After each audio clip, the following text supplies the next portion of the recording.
Good evening and welcome to News Geelong on this Friday evening, and we hope we find you fit, well and happy. Tonight we talk with Phoebe Mitchell, a Geelong Down syndrome swimmer who has set her mark on the international swimming scene recently in Taiwan. From the exhilarating world of Geelong sport, the Flying Hawk Nathan Curry catches up with Geelong Cricket Club senior coach Damien Shanahan to discuss the all-important two-day match against Richmond at the Geelong Cricket Ground this Saturday and Sunday. And from the weather world, while sparkling Lani Salathiel suns herself in Bali, Rollo will present the weather predictions for the next week and the next few days. Phoebe Mitchell is a young lady who has inspired all around her with the determination, application and a strong influence of inclusiveness into the world of Down syndrome swimming, with stunning performances at the recent 5th Down syndrome World Swimming Championships in Taiwan.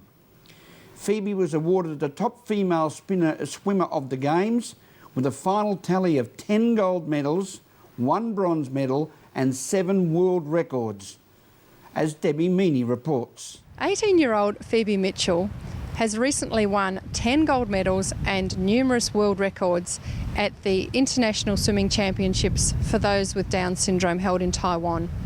I caught up with Phoebe and her coach, John Beckworth, here at Cardinia Pool. Phoebe, congratulations on your success in Taiwan. Tell me about it.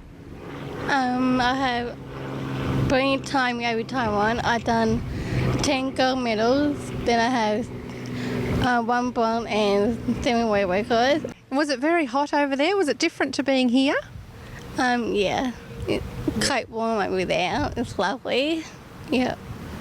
And you went with a few other people from Victoria that you knew? Yeah. One of my 2 best friends, Olivia and Amanda Cousins. Yeah. Well, it sounds like you've had a great success over there. Do you hope to go and do more swimming at a level like that? Yes, I do. Yeah. And John, you've been training Phoebe for how long? Phoebe's been training with me for about 18 months now. She was started off in our junior squad and she's had a lot of success there, but she decided that she wanted to move up to the next squad and train a bit harder, and that's really helped her get the results that she did in Taiwan, I think. And what is involved with training at this level? Well, Phoebe does 4 or 5 swim sessions a week, and I've had her in the gym twice a week as well, and we actually organise for a personal trainer to work with her and set up her program and supervise that. And where do you see her future? Look, I think she's got an enormous amount of improvement still left in her. We've made some ground in the last probably 12 months, particularly this season, but I think there's still a lot of improvement there. She's only 18, so she's still very young by swimming standards.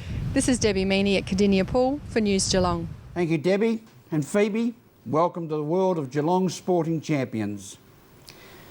The Greymouth mining disaster in New Zealand, where 29 miners tragically lost their lives, has struck the hearts of many. The City of Greater Geelong has again taken the positive step of encouraging the Geelong community to sign a condolence book to be passed on to the community of Greymouth, as Meryl Friend reports. I'm here at the City of Greater Geelong and we were able to speak with the Mayor, Councillor John Mitchell, about the condolence book that they've put together for Geelong residents to write their thoughts and prayers to the people of Greymouth in New Zealand after the tragic coal mine explosions at Pike River, where 29 men lost their lives. And join with the Mayor, Councillor John Mitchell. Can you tell us a bit about the condolence book for the City of Greymouth? Oh, look, this condolence book come about. Actually, Councillor Abley suggested it. She thought we should put a condolence book out, and I fully agree with her. You know, like a tragedy such as that, 29 lives lost, you know, it must be, it's a terrible tragedy, and one can only think, you know, how the people of Greymouth are feeling, you know, and the people that have had loved ones lost their lives. So it's just a small token of what we can do in Geelong. We're going to get this condolence book.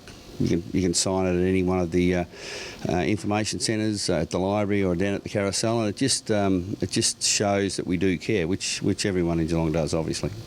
Of course, everyone feels helpless at a time like this, so it's just a gesture that people can let them know that they're worried. Oh, that's for sure. It's just look, it's just a gesture. You know, people can give to the people of Greymouth who really need support at this stage. And it's here at the City Hall as well and all those other venues until the 17th of December?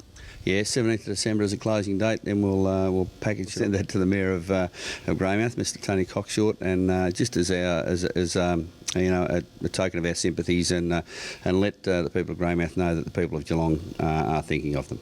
At City Hall, Meryl Friend, News Geelong. Thank you, Meryl. Geelong's Skilled Stadium and other Geelong venues and businesses have been recognised for reducing, reusing and recycling as part of the Victorian Waste-Wise programs.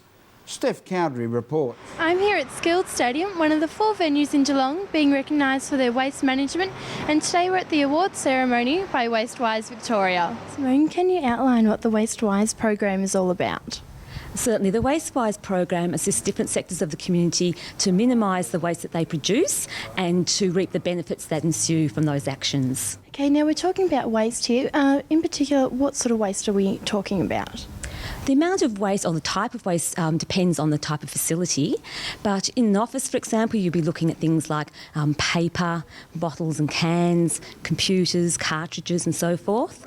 And in the case of the recreational sites, then there's also the public place recycling, so the material that the public would bring in that they would then recycle, such as bottles and cans that they may have from drinking, for example. Bowen Valley and Leisure Time Centre are getting a certificate today. Can you tell me what they've had to do to get that certificate? Certainly. Well, they've quantified their waste streams, looked at the different streams that they're producing. They've then developed their actions to try and minimise that waste, so not produce it in the first place. Reduction is the key to it. They've looked at reusing their waste and then also actions to recycle that. Okay, and also Skilled Stadium and the arena are getting recertified. Now, what have they had to do to get that one? Certainly a similar process to certification, but they actually have to report on the achievements from their previous action plan. How many businesses or regions in Geelong do you think are undertaking in Waste-Wise, and how many are you looking for in the future? Well, there is a really good movement in the whole Bowen region from all different sectors of the community undertaking waste minimisation activities. So that's really great to see. Currently, the Waste-Wise program just looks at solid waste, but it will be, in fact, transforming into a new program called Resource Smart. That has already started to happen for some sectors of the community, and then they'll be looking at other areas, water, energy, biodiversity and so forth. So we would just like to encourage all sectors of the community, whether it be an organisation, a business, a school, a community group, to contact us in the Bowen region so that we can assist them to look at their waste minimisation actions. Okay, Nathan, you've been a part of the Waste-Wise program at the Bowen Valley Activity Centre and at Leisure Time Centre. Can you tell me what you've been able to implement at those different arenas? Sure, we're able to implement recycling streams. So in the past there hadn't been any at all. So we created streams to recycle all of the co-mingled recycling through cardboard and plastic bottles and that kind of thing. And basically we got about 60% of the waste, and all of that waste is being diverted away from landfill. Stephanie Cowdery at Skilled Stadium, News Geelong. Thank you, Steph. This is News Geelong Friday edition here on Channel 31 Analog and Channel 44 Digital, as we go to a break and return with more news after this.